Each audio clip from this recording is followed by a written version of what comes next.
बिस्मिल्लाहिर्रहमानिर्रहीम अस्सलामुअलैकुम रहमतुल्लाह। जनरल हमीद गुल की जानब से बड़े तारीखी अल्फाज कहे गए थे एक ज़माने में कि पाकिस्तान में जब भी आर्मी चीफ की तैनाती होती है तो वो अमेरिका और सऊदी अरब की मंजूरी के बगैर नहीं होती।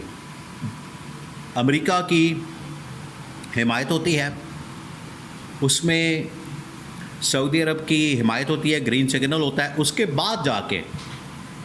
उसके बाद जाके ये पाकिस्तान के अंदर आर्मी चीफ की तैनाती होती है। ये जनरल हमीद गुल के अल्फाज थे और आप देखें उसके मुताबिक बिल्कुल होता है। जनरल अशफाक परवेज़ कियानी, उससे पहले जनरल मुशर्रफ के बाद जनरल अशफाक परवेज़ कियानी। अब आप लिस्ट चेक करें कितने बड़े बड़े और टॉप लेवल के journal army chief, top level के।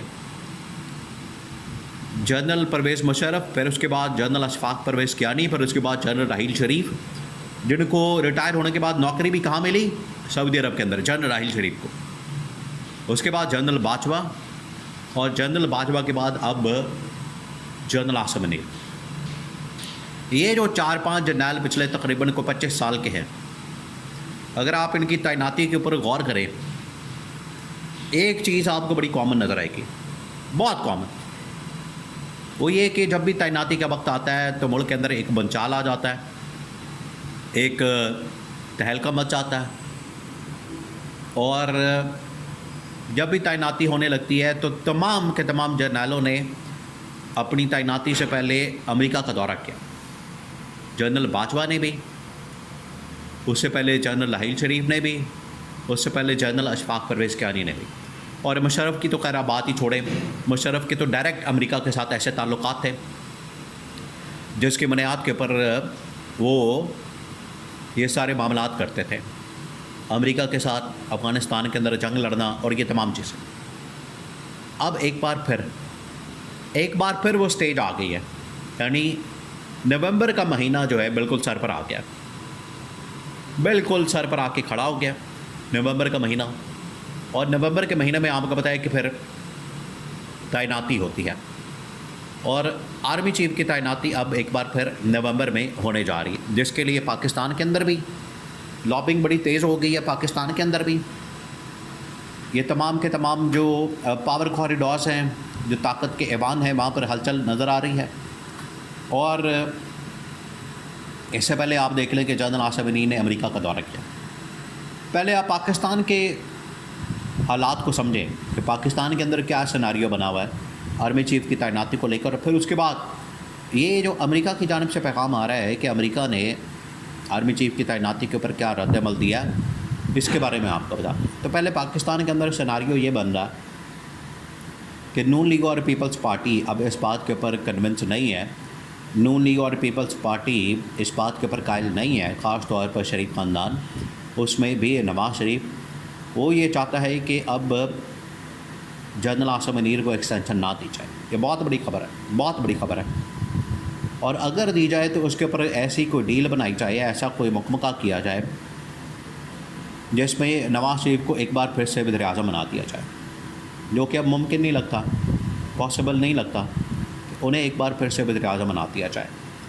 क्योंकि नवाज़ शरीफ का मानना ये है कि मैंने जिस तरीके से पहले ये डील करके मुकमका करके मैंने ये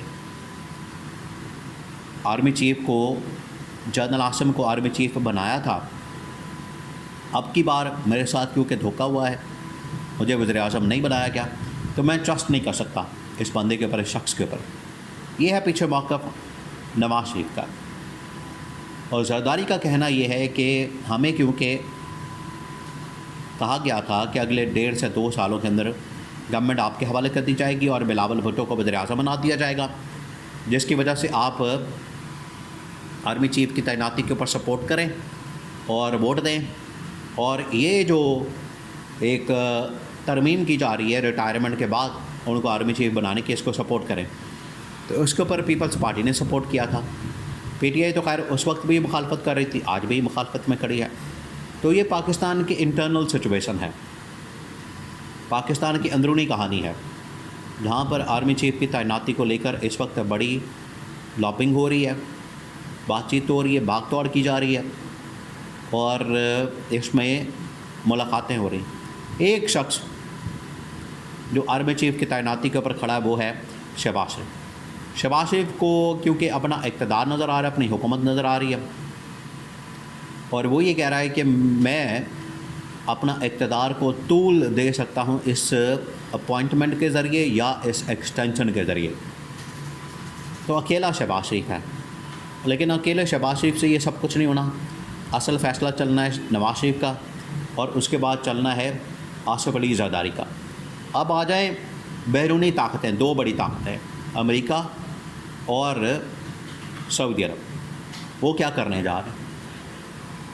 अभी नवंबर के महीने से तकरीबन को 2 महीने पहले आपको बताया कि इस वक्त जनरल आसिम ने दौरा किया अमेरिका का। यहाँ पर उन्होंने पेंटागन, सेंटकॉम, फिर उसके बाद CIA, और उससे पहले उन्होंने डोनाल्ड ट्रंप के साथ भी मुलाकात की थी। ये जो मुलाकातें हुई हैं ये इस बात की निशानी है, इस बात की अलामत है, या इससे आप जो डॉट्स हैं कनेक्ट कर सकते हैं, कड़ियाँ आपस में जुड़ती हैं कि आर्मी चीफ़ की तैनाती के मुतालिक बराह रास्त यहाँ पर गुफ्तगू हो रही है, बातचीत हो रही है कि जनरल आसिम को आर्मी चीफ़ दोबारा से लगाना है, एक्सटेंशन देनी है, उन्हें अपॉइंटमेंट देनी है या नहीं देनी, नया आर्मी चीफ़ लाना है या इसी आर्मी चीफ़ को कंटिन्यू करना है।